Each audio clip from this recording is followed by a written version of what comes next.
from outside, do you have similar expectations for yourself this year? Definitely. I want to be the best player I can be.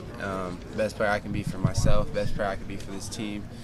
And at the end of the day, I want to win, and so I'm gonna do everything I can to help this team win.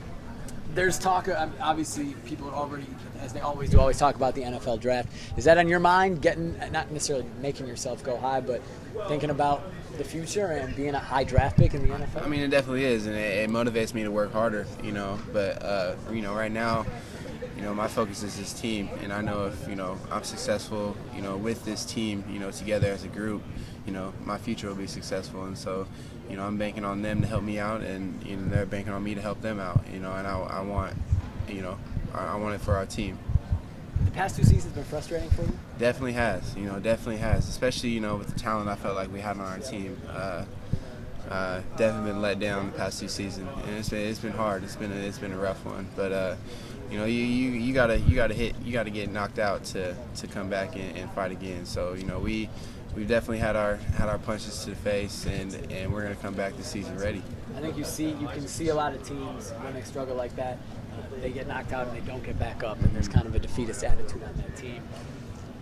What makes you confident that you guys don't have that attitude and won't have that attitude? I'm just confident in it. This off-season workouts have been tremendous, and our team has this.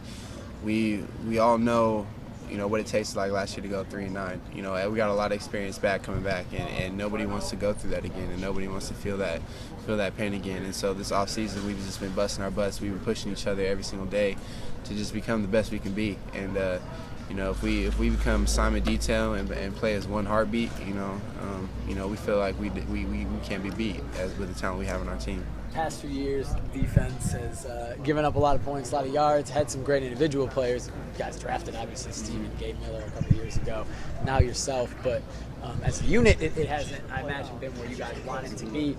Is that going to change this year? Definitely, I think so. Most definitely. It has to. We don't have a choice. And I've told that to the guys a number of times. We don't have a choice but to change. Something has to change. We got to, like I said, we got to play together as one heartbeat. Everybody's got to do their assignment, do their job. And if that happens, it's going to take a really good team, to beat us. And if a team comes in and if we do everything we're supposed to do, and a team comes in and they score on us and they beat us, and then so be it. I just don't like looking at games, going back looking at film of what could have been, of guys, not doing their job. And I'm not saying there's other guys on the team. It's been me a couple times, where I miss an assignment here and there, and it's just those type of stuff, those little things that can't happen. That definitely we've been reinforcing this off season, just the discipline of your assignment. Did you get on them when you see that on tape? It definitely hasn't been one of those things where we've gone on players, but I definitely think come this season, we're gonna see. I think the leadership on our team this year has been tremendous. Guys, Marcus Wheaton, Rashad Reynolds, Andrew Seamal, Sean Mannion, even guys, who've been here a year are stepping up, and just we need that leadership out of guys. Myself, being elected as a captain, I feel like I have to be on guys, and that's you got to be an a-hole sometimes to guys to get them to go in the right place, and it might sound bad, but that's just the reality of it. You got to get guys' heads straight. Looking from the other side at Sean Mannion, who's great freshman year by the numbers. What makes him so talented, and where do you think he's going? I think his composure is going to help him out a lot. He's a real calm guy.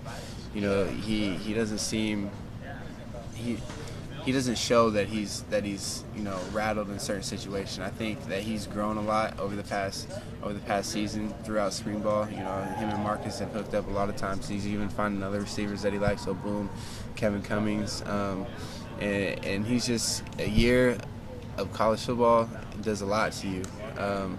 And I think this could definitely be his breakout year. I mean, if last year wasn't his breakout year, this could definitely be it. And he's gonna be a solid QB for us. Right there, I saw that fly. Yeah, no, that was. There have been this season. There were some off-field incidents that made headlines points, including one from yourself. We haven't talked to you since then. Is there anything you want to say about that night to clear everything up? It's been taken care of. You know, there's not necessarily anything I want to say. You know, it's just I got to put myself in better situations. You know, just at the wrong place at the wrong time. You know, not necessarily doing the wrong things, but it was just, you know, we're under a microscope out there. I mean, any Division I player is under a microscope, and there's always going to be those people out there who you know feel like they have authority over you, and it's just, I mean, it is what it is, man. It's been taken care of, and I'm not going into details over it. You know, I could say a lot about it. I wish I could, but I'm not going to. But you know, it's been taken care of. You know, everything's good, everything's cool. How about with the other guys, specifically defensive backs? And there were a lot of other issues with your defensive backfield. Did you feel like it's all taken care of? Do you feel like it was an issue? I mean, do you feel like it was a problem? I definitely don't feel like it was an issue. Definitely don't feel like it was a problem. You know, guys on our team, we help each other. We pick each other up. You know, when stuff happened with Malcolm and Sean, you know, he's my roommate. We pick each other up. And when stuff happened with me, he picked me up. You know, everything's gonna be all right in the end. And what's gonna matter now is how we build on that and how we learn from it. And I mean, definitely, I think we've all learned from our mistakes, and you gotta learn from your mistakes and move on. And that's what you gotta do. Get back to more positive stuff. You're down here. You're a leader down here. Media days. It's been fun for you. Man, it's been a great experience. Me and Marcus we've been having a good time. Went to Universal Studios yesterday and went on some rides. Didn't realize what the VIP access actually did for us until we went into a line and cut about 1,000 people. Yeah, but you know, we've had a great time. You know, met a lot of players out here. Went bowling, played some pool. It's been a good experience to be out here. What was the most fun ride? Dang, the Transformers 3D ride, I ain't gonna lie, that was a pretty crazy ride. It had a whole story, and it was just, that stuff was right there in front of you, just like, it was pretty crazy. The Mummy ride was pretty cool too. Marcus lost his hat on that. It was pretty funny, but it's just been a good experience overall. You guys sound like you're having more fun with the Duck guys. They said they were staying in the hotel room. Oh really? See, we try to get out, try to do a little something, you know. The Universal Studios was a good experience. So being out here in sunny LA, you know, all these people, some pretty ladies out here, you know, it's a good time. It's a real good time. It's a real good time. Cool. Thanks.